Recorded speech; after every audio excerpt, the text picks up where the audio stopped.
Welcome to this video on conditions of the knees. In this video we will discuss the common causes, diagnostics and treatment options available.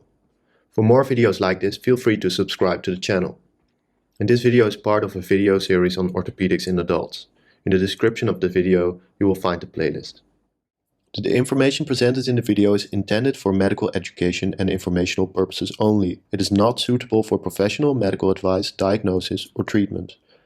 Please consult with your healthcare provider before making any decisions regarding your health and treatment options. Due to its function and structure, the knee joint is one of the most heavily loaded joints in our body. It has great mobility with low intrinsic stability. In fact, the knee joint consists of only a ball and a saucer, the femoral condyle and the tibial plateau. This limited intrinsic stability must be compensated by a strong static ligament apparatus and a strong dynamic stabilization by means of powerful muscle groups on the ventral side and on the dorsal side. Respectively, that's the collateral ligaments and the cruciate ligaments, and the quadriceps muscles and the hamstring groups. The lever and rotation forces acting on the knee may be so great that the stabilizing forces cannot neutralize them. Band and meniscus injuries are the results. In addition, osteoarthritis of the knee is common, and as a result, disorders of the knee joint occupy a very important place in terms of frequency and occurrence, both in general practice and orthopedic practice. This video discusses the most relevant conditions. And the first chapter is on primary osteoarthritis. The knee is the most affected joint by osteoarthritis. Causes include meniscus tears, cruciate ligament lesions, cartilage damage, and hereditary factors. Obesity also increases the risk of developing osteoarthritis and worsens symptoms once they develop. Secondary forms of osteonecrosis are caused by mechanical overload of the cartilage, such as after a meniscus removal. This leads to cartilage thinning, cracks and fraying, and bone outgrowths. The process reinforces itself as the joint space narrows and X and O legs develop. The clinical picture. Osteoarthritis of the knee is a common condition that primarily affects individuals over 50 years of age. However, younger individuals, particularly those with secondary osteoarthritis, may also be affected. Overweight or individuals with leg deformities, such as varus or valgus legs, they are also called O or X legs, are more susceptible to osteoarthritis. And pain is then the most prominent symptom, increased with activity and limiting walking distance. After periods of rest, such as sitting, the knees may feel stiff and painful. Also, swelling, crackling sounds, and reduced mobility are also common. The severity of osteoarthritis does not always correlate with the degree of swelling, and symptoms often fluctuate, with periods of worsening triggered by intensive use or rest of the joint.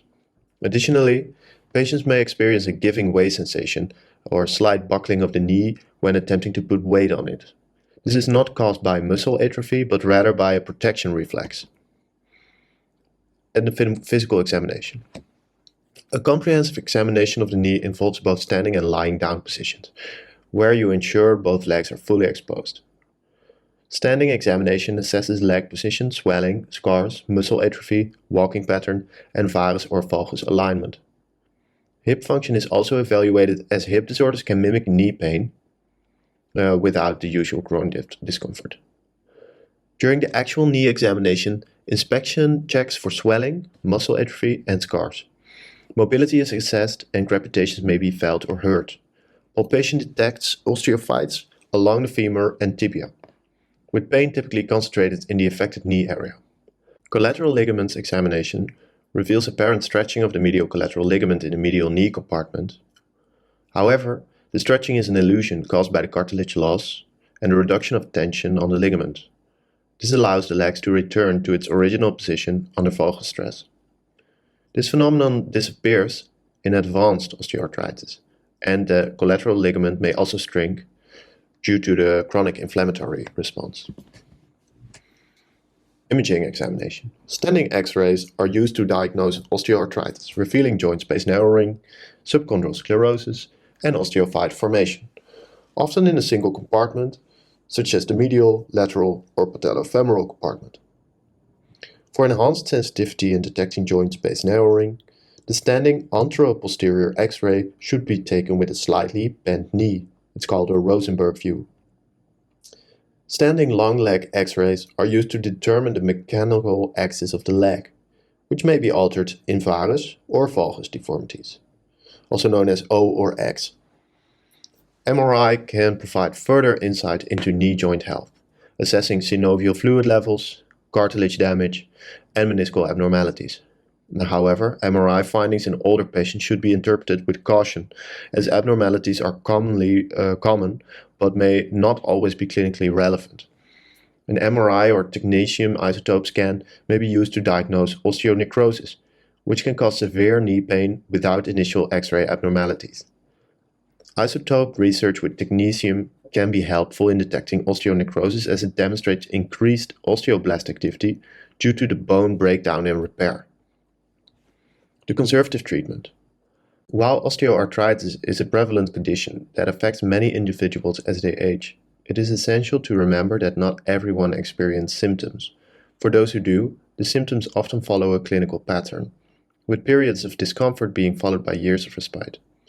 This highlights the significance of allowing time to work in the patient's favor, as opposed to resorting to rapid or aggressive treatment approaches. Reassurance and proper guidance are fundamental to effective treatment, and explaining the natural course of the disease is crucial. Patients often find comfort in knowing that a variety of treatment options are available should the need arise. However, it is equally important to convey the potential drawbacks of treatment, as unnecessary interventions also carry risks. Treatment for osteoarthritis typically involves a combination of strategies, including lifestyle modifications, exercise therapy, pain management, and the use of assisted devices. Explanation and reassurance play a critical role in educating patients and fostering their understanding of the condition, and lifestyle modifications such as alternating between sitting, standing, and walking can effectively reduce symptoms. Weight reduction is another highly effective measure, and group therapy can be particularly beneficial in motivating patients to achieve their weight loss goals. Exercise therapy, particularly isometric quadriceps exercises, are essential for preventing atrophy and promoting stability in the affected joint. Walking aids such as crutches or cranes can provide temporary relief by reducing the load on the joint, while pain management is necessary. Paracetamol is generally preferred over NSAIDs due to the latter's potential gastrointestinal side effects. While braces may not always demonstrate objective benefits, some patients report significant symptom reduction when using them. Corticosteroid injections can alleviate synovitis symptoms, but should be used with caution due to their potential negative impact on chondrocyte activity. Hyaluronic acid injections may provide temporary relief of symptoms, but their efficacy remains a topic of scientific debate. And chondroprotectants such as glucosamine are widely used, but lack strong evidence of effectiveness. So in summary, while osteoarthritis cannot be cured, its symptoms can be significantly managed through weight reduction, joint and muscle exercises, and appropriate treatment modalities. Reassurance, explanation of the disease's natural course, and caution use of analgesics are essential as components of effective patient care. Surgical treatment. There are a variety of surgical procedures that can be used to treat cartilage pathology and osteoarthritis of the knee. These procedures can be divided into four main categories: cartilage repair operations, osteotomies, knee prosthesis, and arthrodesis. Cartilage repair operations are the least invasive and are primarily used for small cartilage defects. These operations involve stimulating the formation of fibrocartilage on a cartilageless substrate. To achieve this, the subchondral bone plate is pierced and a microfracture is created. The healing process involves the migration of stem cells from the bone marrow into the cartilage defect, which then differentiate in chondrocytes and produce fibrocartilage. Osteotomies are indicated for patients with osteoarthritis that is localized to one compartment of the knee and is associated with a varus or valgus malalignment.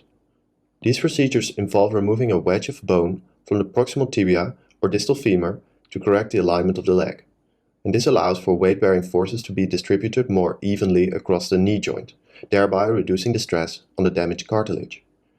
Osteotomies are most effective in patients who are relatively young and who do not have severe osteoarthritis in the other compartments of the knee. And knee prostheses are the most invasive treatment options for osteoarthritis and are reserved for patients with severe cartilage damage and significant pain. Total knee arthroplasty involves replacing the entire knee joint with artificial components made of metal and plastic. Unicompartmental knee arthroplasty is an alternative option for patients with osteoarthritis that is limited to one compartment of the knee. An arthrodesis is a procedure that involves fusing the bones of the knee together. This eliminates pain, but also severely limits the mobility of the joint. Arthrodesis is typically only considered for patients who are unable to tolerate pain or who have severe instability of the knee joint. The next chapter is on secondary osteoarthritis. Osteonecrosis of the knee, also known as Albach's disease, is a condition that affects the knee joint. It is less common than osteonecrosis of the hip, but it has the same underlying cause. Osteonecrosis occurs when the blood supply to the section of the bone is disrupted, causing the bone to die. This can lead to pain, swelling, and stiffness in the knee joint. The treatment for osteonecrosis of the knee is initially conservative and involves reducing stress of the joint and pain relief. If this is insufficiently effective, an osteotomy may be useful, in which the load axis is shifted to the unaffected part of the knee, for example, valgizing osteotomy in the case of necrosis of the medial femoral condyle. If the abnormalities are too pronounced, especially in older patients, a joint endoprosthesis may be considered. This can be a unicompartmental knee prosthesis, but sometimes a total replacement of the joint is necessary. Charcot's disease, a neuropathic arthritis, is uncommon in the knee. The cause is the same in all joints: a loss of pain sensation and loss of proprioception. The cause is damage to the joint, which in the long term leads to significant deviation of the joint with a relatively mild complaint. Ultimately, instability is the main focus. On examination, the knee joint is significantly deformed and usually considerably swollen. Treatment with a brace is often effective, and surgical treatment of the Charcot joints causes more complications than normal. Hemophilia. Hemophilia leads to synovitis and cartilage damage due to the repeated bleeding in the joint. A longer-standing hamartros generally has an unfavorable influence on cartilage. The mobility of the joint gradually becomes more limited and flexion contractures often develop. The X-ray initially shows only slight decalcification, but later, in the course of joint space narrowing, a large subchondral kyst can develop. Prevention of joint bleeding, possibly puncture, providing the bleeding tendency has normalized, and control of flexion contractures through targeted exercise therapy is very important. A synovectomy can be useful, but in some patients, a joint prosthesis must be placed quite quickly. This operation is performed under intensive hematological control. Because this treatment is very expensive, an attempt is made to combine various operations, for example, placing a knee prosthesis with performing an ankle arthrodesis. The next chapter is on rheumatoid arthritis. Rheumatoid arthritis can cause damage to cartilage, leading to pain, swelling, and restricted movement. Conservative treatment is typically the first line of defense, such as medication, splints, and synovectomy. However, in cases of severe damage, knee endoprosthesis may be necessary, and patients with rheumatoid arthritis often have limitations in other joints, so joint prostheses are typically used less intensively than in patients with only one joint problem. This, along with the severity of the condition, can lead to the use of joint prosthesis at younger age in rheumatic patients. The next chapter is on septic arthritis. Septic arthritis, a severe joint infection, can arise from various causes, including direct infection through a wound or injection, osteomyelitis, or a bacteremia. In particular, gonococcal infection should be considered as a potential cause of isolated arthritis of the knee. Individuals with weakened immune systems, such as those with diabetes or HIV, are at an increased risk of developing septic arthritis. Bacterial arthritis can cause serious and permanent damage to the cartilage in a short period of time. Rapid recognition and treatments are essential.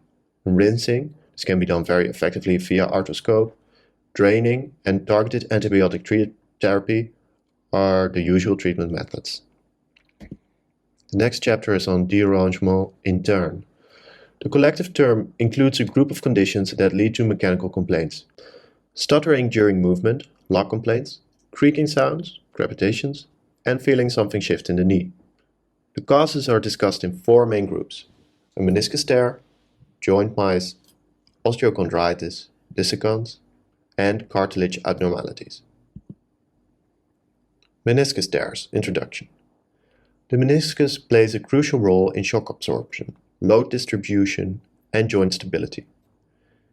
They are C-shaped structures made of fibrocartilage and are located in the knee joint.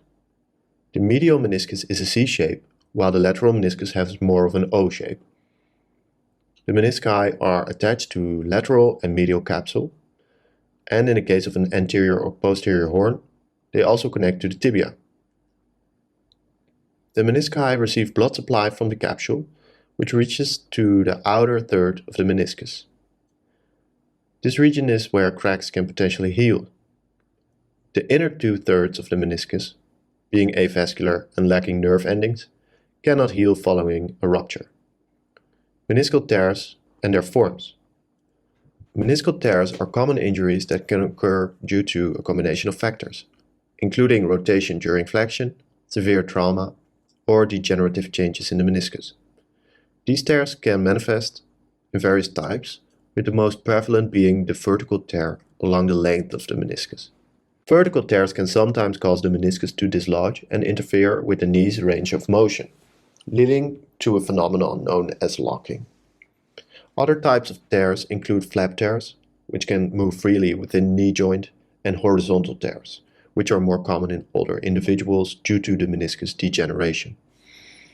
In addition to meniscal tears, another condition that can affect the meniscus is a discoid meniscus.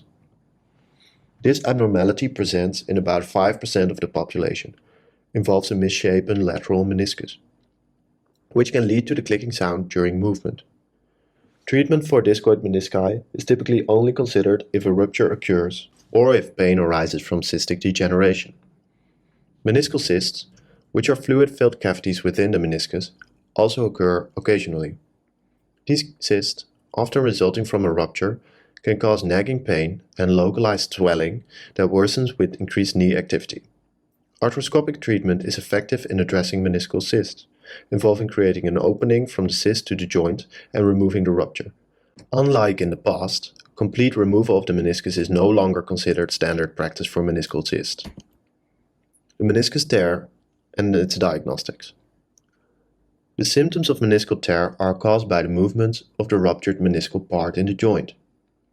This leads to mechanical complaints, like blocking, and the pain and swelling caused by the occurring synovial stimulation. The patient complains of pain, swelling of the knee, sometimes not being able to straighten or bend properly, giving weight to the knee, and feeling something slipping. On examination, there is a pressure pain over the joint space, hydrops may be present, there may be a slight atrophy of the vastus medialis muscle, and extension may also be limited.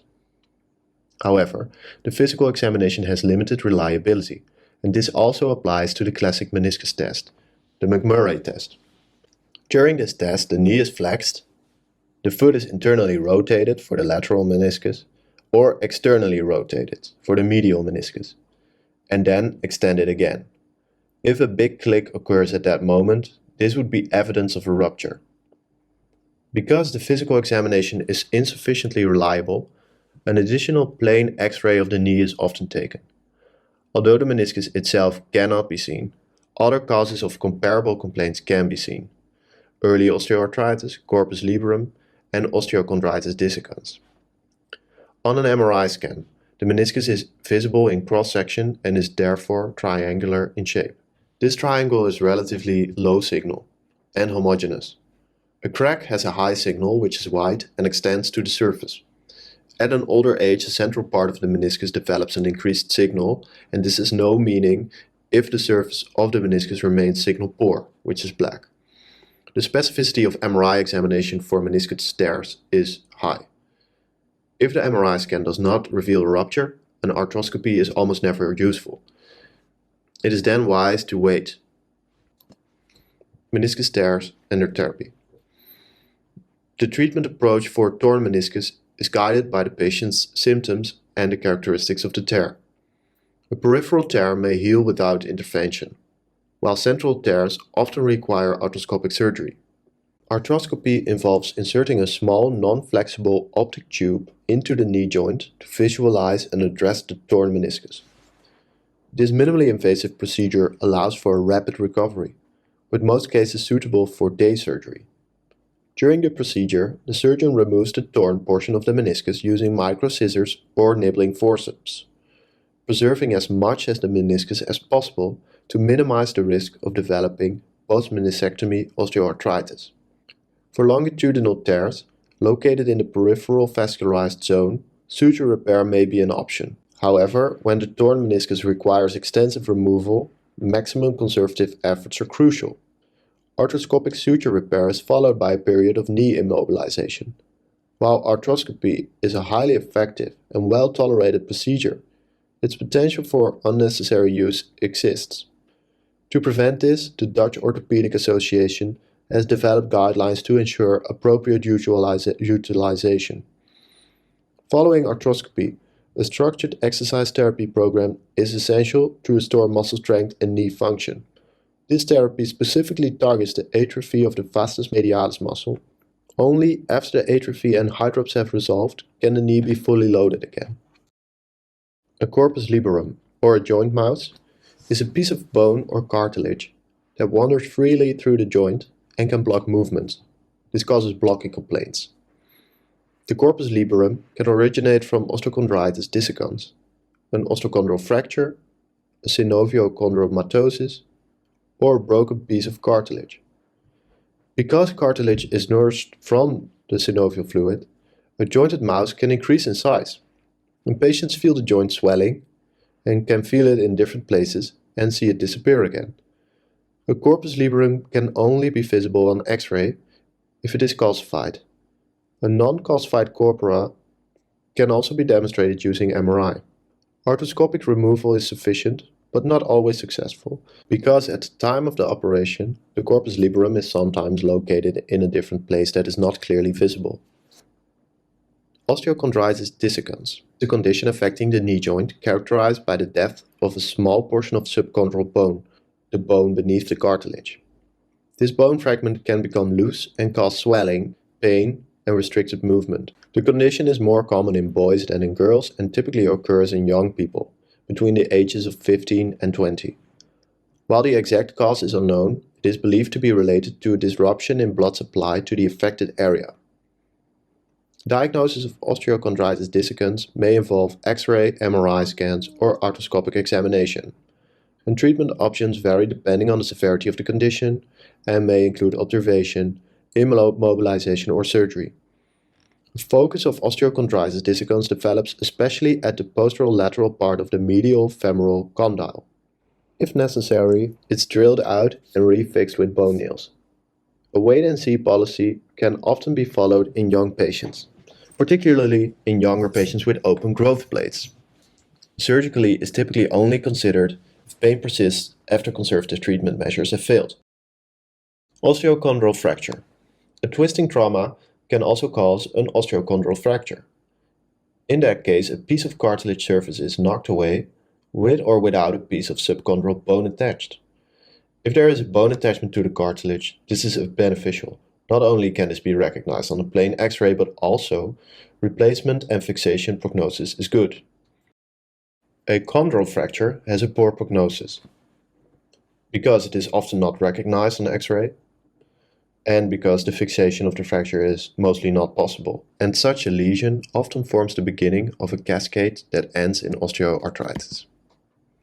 The next chapter is on band ligament instability. The knee joint, a complex structure, relies on ligaments to maintain stability. Ligament injuries are common, especially with the increased sport activities. The medial collateral ligament, MCL, and anterior cruciate ligament, the ACL, are most prone to damage, while the posterior cruciate ligament, PCL, and the lateral collateral ligament, LCL, are less frequently affected. The cruciate ligaments located within the joint but outside the synovial capsulate prevent excessive movement of the femoral condyle relative to the tibia. Ligament injuries require significant force. The patient often hears a popping sound and experiences immediate pain, swelling, and instability. Valgus external rotation trauma is a common cause of MCL and ACL injuries. The instability of the medial and collateral ligament. A lesion of the medial collateral ligament, MCL, often occurs in the sport field, for example a block tackle, or on the ski slope, for example with the skis pointing outwards and falling forward. The patient felt the ligament tear, there's pain medially and the knee is swollen, and on examination, in addition to the swelling, there's pain over the ligament, sometimes over the joint space, but often over the attachment to the medial femoral condyle or tibia. A collateral ligament should be tested with valgus or varus stress, but never in extension, because the posterior cruciate ligaments prevent a medial laxity when the knee is extended, even if the medial ligament is completely torn. Testing of the collateral ligament should therefore be performed in 30 degrees flexion with the upper leg resting on the examination table. The laxity possibly should be compared with that of the collateral side. An laxity of 5 to 8 mm indicate a complete crack. The lesion of the medial collateral ligament can be treated conservatively with a plaster cast for 6 weeks. This is also a good treatment for any peripheral meniscus tear. Operative treatment is usually not necessary. If an anterior cruciate ligament lesion exists, treatment is usually postponed until the medial ligament has healed. Instability of the anterior cruciate ligament. Tears of the anterior cruciate ligament, ACL, are a common injury, often occurring during sport activities that involve sudden change in direction or twisting movements. Treatment of the ACL tear typically involve conservative measures, such as rest, immobilization, and physical therapy, to allow the ligament to heal naturally. However, in some cases, surgery may be necessary to reconstruct the torn ligament and restore stability to the knee joint. The diagnosis of an ACL tear is based on the combination of physical examination findings and imaging tests. The Lachman test is considered most reliable physical examination for detecting ACL instability. Additionally, MRI scans can provide detailed images of the knee joint, helping to confirm the diagnosis and to assess the extent of the injury. Surgical reconstruction of the ACL is typically performed using a graft, which is a piece of tissue that is used to replace the torn ligament. Common graft sources include the patellar tendon, the hamstring tendons, and the quadriceps tendon.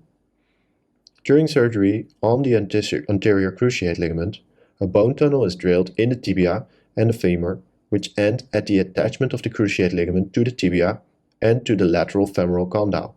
The tendon is pulled through the tunnel and the bone block of the patellar tendon is secured with screws. A similar technique is used when using the gracilis tendon. The tendons can be fixed in different ways. The surgical treatment can be performed as a day treatment or via a short stay. Patients undergo a period of rehabilitation to strengthen the muscles around the knee joint and restore range of motion. The rehabilitation process can take several months, and patients may experience some residual pain or discomfort during this time.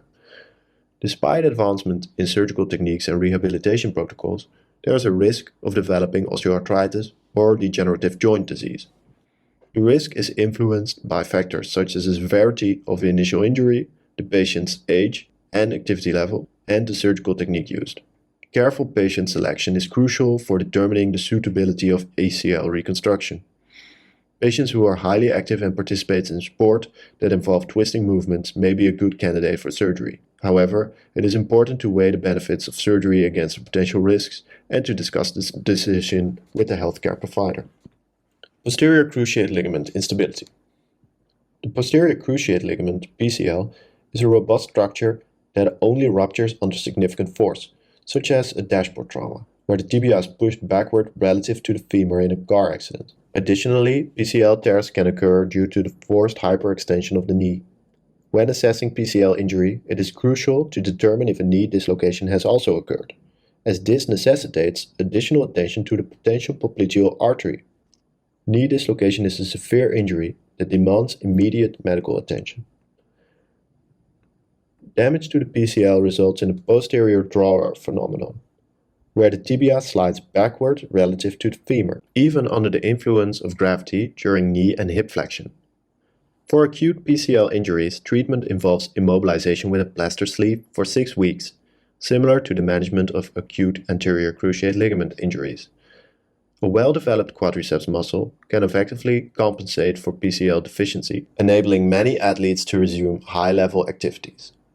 Surgical reconstruction of the PCL tear yields satisfactory outcomes, but the risk of osteoarthritis increases 15 years after the initial injury, regardless of the surgical intervention. Instability of the lateral collateral ligament. The lateral collateral ligament is rarely injured in an isolated manner. Varus instability in the extended position indicates that the anterior or posterior cruciate ligament is also injured. After knee trauma and there is peroneal nerve injury, then there has probably been a knee dislocation. The acute knee. It is often not easy to reach a diagnosis in patients with a knee trauma. Based on the history, one can get an idea of the nature of the injury, the mechanism of the accident, the nature of the pain, the speed at which the knee swelled, and previous injuries are all important. Examination shortly after the trauma is painful and in many cases not very reliable. A puncture of the knee can be used to determine whether the swelling is caused by hydrops or bleeding. It is known that a significant proportion of patients with hemarthrosis have one or more lesions of the menisci or ligaments. If there are no fractures, plain X-ray, the knee can be treated with a compression bandage or plaster splint and rest. A few days later, the knee can be examined again and a diagnosis can be made more easily. The next chapter is on pain at the front of the knee. Many conditions cause pain on the ventral side of the knee. These conditions are often related to the patella or the rest of the extensor apparatus of the knee, the quadriceps muscles, patellar tendon, or the tibial tuberosity. Function of the patella. The patella is a sesamoid bone in the quadriceps tendon. The dorsal side of the patella has a V shape with the lateral plane larger than the medial plane. As the knee is flexed more, the more pressure is transferred to the proximal part of the patella. The patellofemoral joint is most stressed when ascending and descending stairs, and when squatting. The joint functions as a lever, and the forces acting on it amount to a maximum of 7 times the body weight. When getting up from a chair, the load is already 3 to 4 times your body weight. Cartilage is adapted to this and is among the thickest cartilage in the body. The pain originating from the patellofemoral joint is indicated at the front of the kneecap and occurs in all age categories, much more often in women than in men.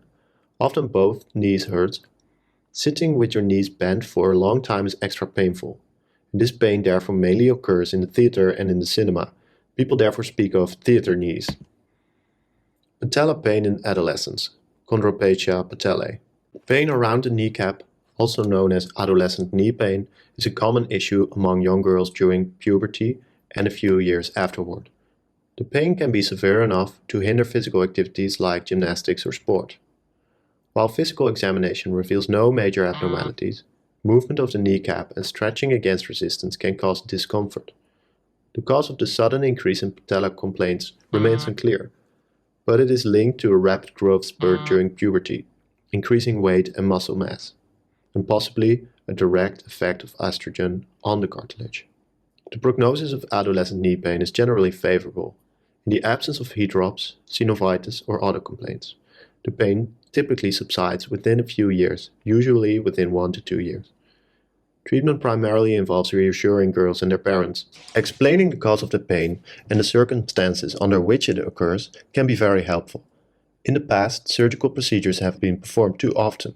However, current guidelines indicate that the arthroscopy is not appropriate for this self-resolving condition. MRI can be used to confirm the diagnosis if there is any doubt, and isometric exercises with the vastus medialis muscle may be prescribed if necessary. The most crucial aspect of the treatment remains understanding and reassuring the patient. The term chondropathia or chondromalacia patellae stems from the observation during arthroscopy or other procedures that the retropatellar cartilage is somewhat softened. It is a descriptive diagnosis that does not provide any information about the cause or effect of the pain, and incorrectly labels adolescent knee pain. Habitual patellar luxation.